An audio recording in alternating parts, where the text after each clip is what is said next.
ولید سے گفتگو کے بعد وہ وقت آ گیا کہ جب امام حسین علیہ السلام نے مدینہ کو ترک کرنا ہی اپنے لیے ضروری سمجھا۔ یہ خیال کرنا کہ آپ مدینہ ہی میں قیام فرماتے تو مدینے والے آپ کی حفاظت میں کوئی دقیقہ اٹھا نہ رکھتے۔ تاریخ کے مسلسل واقعات سے بے خبری یا ان کے نتائج سے غفلت کا مظاہرہ ہوگا کہ رسول خدا صلی اللہ علیہ وآلہ وسلم کے بعد ہی سے مدینہ پر کچھ ایسے اثرات چھائے ہوئے نظر آتے ہیں جن کی بنا پر یہ توقعات غلط ثابت ہوتے ہیں۔ آخر یہ مدینہ ہی تو تھا جہاں وفات رسول خدا کے بعد ہی حضرت فاطمہ زہرا پر مصائب کی انتہا کی گئی، مگر اہل مدینہ کی طرف سے ان کے ساتھ ہمدردی کا کوئی مظاہرہ کہیں تاریخ میں نظر نہیں آتا۔ پھر وہ مدینہ ہی تھا جہاں حضرت علی نے گوناگون دل شکن حالات کا 25 برس تک مقابلہ کیا، مگر اہل مدینہ نے ان کے ساتھ کسی بھی محبت و غمخواری کا ثبوت نہیں دیا۔ اس کے بعد اسی مدینہ میں وہ موقع آنکھوں کے سامنے آیا کہ حضرت امام حسن علیہ السلام کے جنازے کو روضہ رسول پر لے جانے میں مزاحمت کی گئی، مگر مدینہ کے لوگوں نے ذرا بھر بھی اس پر احتجاج نہیں کیا۔ یہ واقعہ ایسا اہم نہ تھا کہ مدینہ کے جسم میں اگر روح ہوتی تو اس میں حرکت پیدا ہوتی اور کسی قسم کے احساس کا مظاہرہ کیا جاتا۔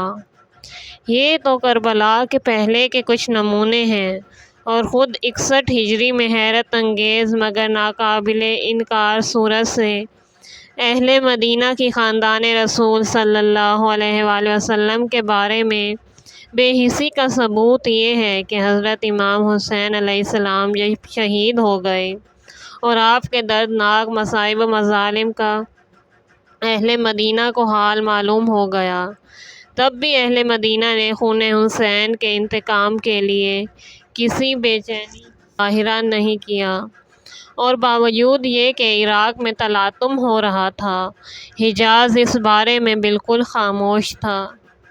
وہ تو امام حسین علیہ السلام کی قربانی کا طبعی اثر تھا کہ یزید کی بدعمالیوں پر نگاہیں متوجہ ہو گئیں، اور پھر دوسرے سال یزید کے افعال و اعمال کے تفصیلی حالات معلوم ہونے کے بعد انہوں نے اعلان مخالفت کر دیا، جس سے نتیجے میں واقعہ حرہ ظہور پذیر ہوا۔ قتل حسین کا جرم ان کو اتنا اہم معلوم نہ ہوا کہ وہ اس کی بنا پر یزید کے مقابلے کے لیے کھڑے ہو جاتے۔ پھر اس کے بعد واقعات کا ایک طویل سلسلہ ہے جس میں سادات بنی فاطمہ پر بنی امیہ کے آخری دم تک اور پھر بنی عباس کے دور حکومت میں کیسے کیسے ہولناک مظالم ہوتے رہے، مگر اہل مدینہ نے کبھی ان کی کوئی امداد نہیں کی۔ حضرت امام زین العابدین علیہ السلام سے لے کر امام علی نقی علیہ السلام تک تمام وہ ہستیاں جو اپنے وقت میں خاندان رسول کی چشم و چراغ اور تعلیمات اسلام کی محافظ تھیں، اپنے اپنے ابتدائی دور حیات میں اسی مدینے میں مقیم تھیں۔ پھر یہیں کسی کو زہر دیا گیا، کسی کو مقید کر کے جلا وطن کر دیا گیا، کسی کو بجبر مدینہ سے بلایا گیا، مگر کیا کبھی مدینہ نے ان کی حفاظت کی کوشش کی؟ کوشش تو درکنار اس پر اف بھی کی، کبھی نہیں۔ عام طور سے اہل حجاز کے متعلق دانشمندان عرب کی رائے یہی تھی کہ وہ مشکلات میں ثابت قدم بہت کم رہ سکتے ہیں۔ چنانچہ جب معاویہ نے ابن القوا سے مختلف عرب ممالک کے متعلق رائے دریافت کی اور اس میں اہل حجاز کے متعلق پوچھا تو اس نے کہا، فتنہ انگیزی میں سب سے آگے مگر اس کے نتائج کے برداشت کرنے میں بہت کمزور اور مہمات کے سر کرنے میں ناکارہ۔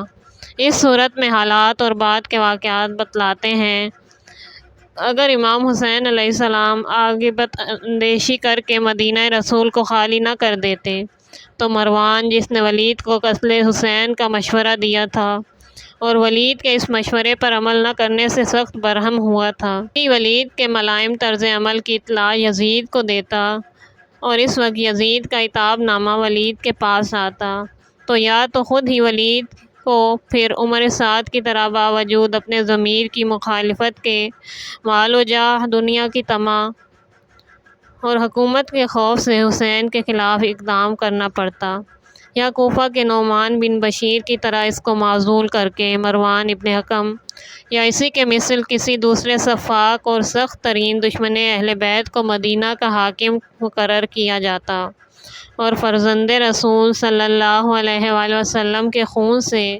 مدینہ رسول کی زمین کو گلرنگ بنایا جاتا۔ یہ خطرہ بالکل یقینی تھا اور اس نے فعلی حیثیت اختیار کر لی تھی۔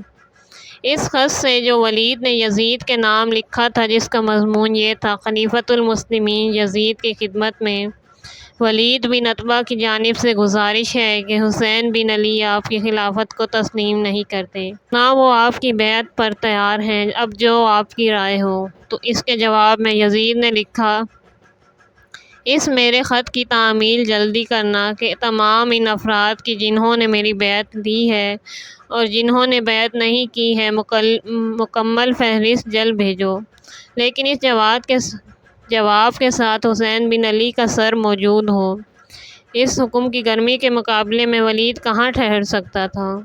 وہ تو اتفاق سے اس خط کے آنے سے پہلے ہی امام حسین مدینہ سے روانہ ہو چکے تھے، اس لیے ولید تعمیل حکم سے مجبور رہا، مگر اس کے بعد بھی ولید معتوب ہونے سے نہیں بچا اور ماہ رمضان میں اسے معزول کر کے عمر بن سعید ہی کو، جو ابھی تک حاکم مکہ تھا، مدینہ کا بھی حاکم مقرر کر دیا گیا۔ اگر امام حسین علیہ السلام مدینہ میں شہید ہوتے تو کیا آپ کی شہادت اسی نمایاں حیثیت کے ساتھ ہوتی جس طرح کربلا جا کر ہوئی؟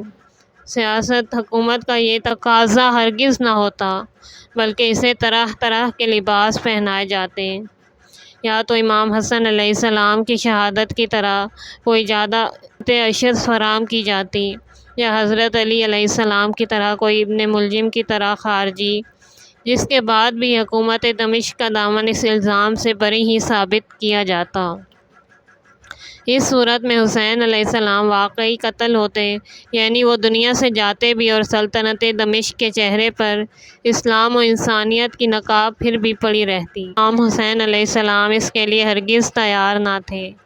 تدبر کا اقتضا تھا کہ مدینہ میں قیام اسی وقت کیا جاتا جب مدینہ میں قیام ممکن ہو۔ جب بیعت نہیں کرنا تھی تو اپنے اصول، اپنے مقصد اور اپنی قربانی کو اسی افق پر لے جا کر پیش کرنا چاہیے تھا جس پر آپ کربلا کے میدان میں انہیں لے جا سکیں۔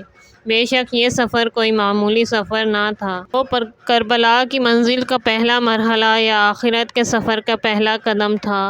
اس لیے یہ رات امام حسین علیہ السلام نے پوری جاگ کر بسر کی اور اسے اپنے نانا اور اپنی ماں اور بھائی کے مقدس مزارات سے رخصت ہونے میں صرف کیا۔ رات ختم نہ ہوئی تھی کہ آپ مدینہ سے روانہ ہو گئے۔ مدینہ کی صبح آج بے رونق تھی، اس لیے کہ حقیقی آفتاب اس کا آنکھوں سے اوجھل ہو چکا تھا، اور رسول صلی اللہ علیہ وآلہ وسلم کی قبر بے چراغ تھی، اس لیے کہ رسول کا نور دیدہ آج صحرائے غربت میں گامزن تھا۔ 60 ہجری ماہ رجب کی 28 تاریخ کی رات تھی جب امام حسین علیہ السلام مدینہ سے روانہ ہوئے۔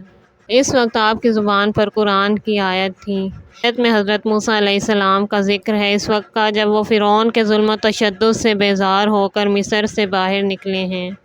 روانگی کے بعد امام حسین علیہ السلام شاہراہ عام سے مکہ کی طرف روانہ ہوئے۔ حالانکہ ابن زبیر اس کے پہلے شاہراہ عام کو چھوڑ کر غیر معروف راستوں سے مکہ کی طرف روانہ ہو چکے تھے۔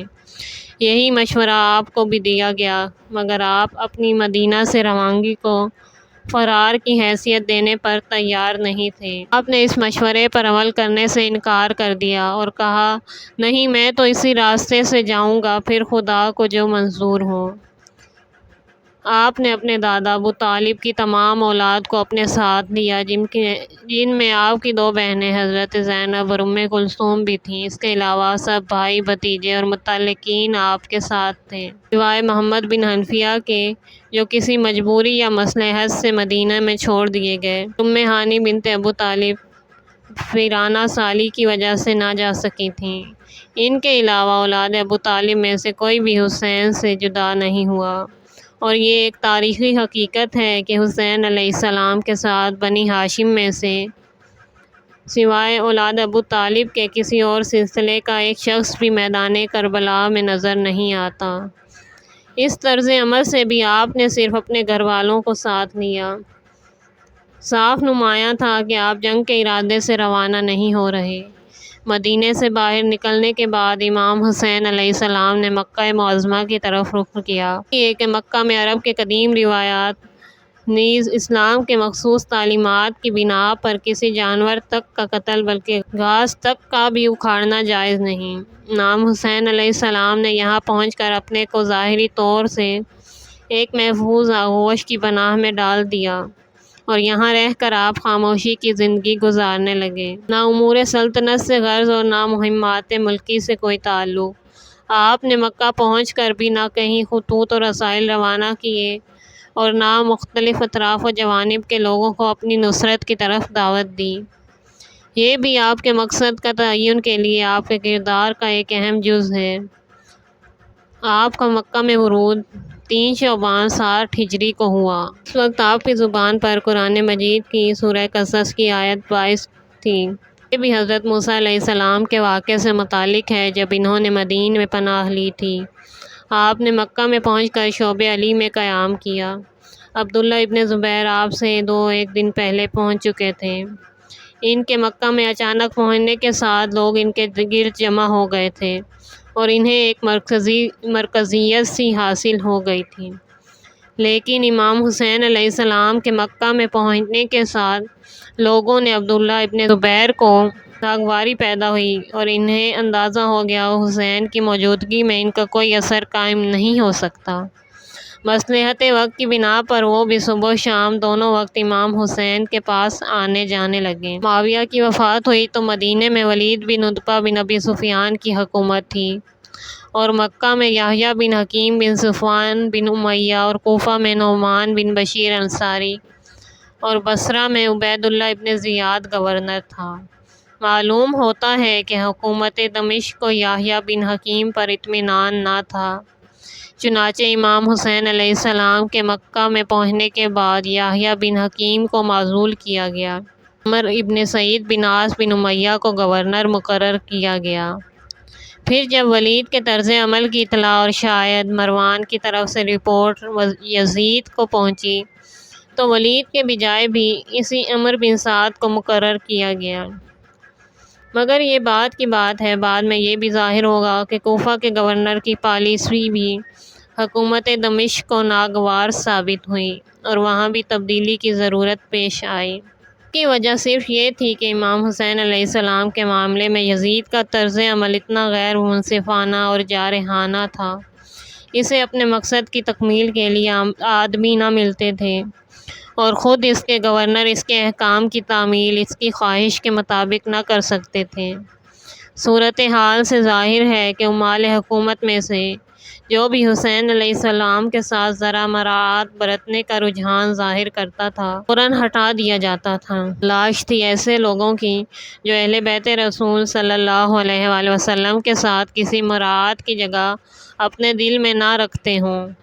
اور کیا کہا جا سکتا ہے کہ امام حسین علیہ السلام کے ساتھ جو بھی تشدد ہوا اس کی ذمہ داری یزید پر نہیں بلکہ عمال حکومت پر تھی۔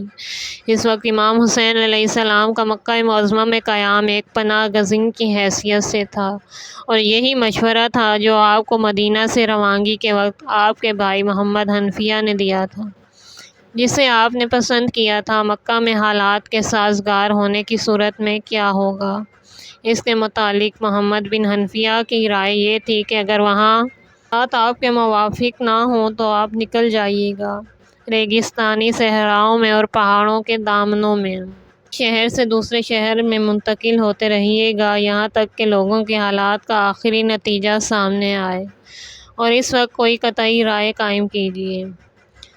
آپ کا قیام مکہ میں ظاہری طور پر مستقل حیثیت رکھتا تھا اور کوئی خاص مقصد آپ کے پیش نظر نہیں تھا، سو ایک پرامن زندگی کہ جسے جیو اور جینے دو ہی کے لفظوں میں ادا کیا جا سکتا ہے۔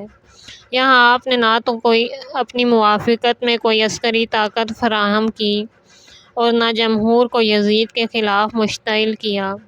تقریر اور تحریر کسی حیثیت سے بھی ایسی کوئی کوشش ثابت نہیں کی جا سکتی۔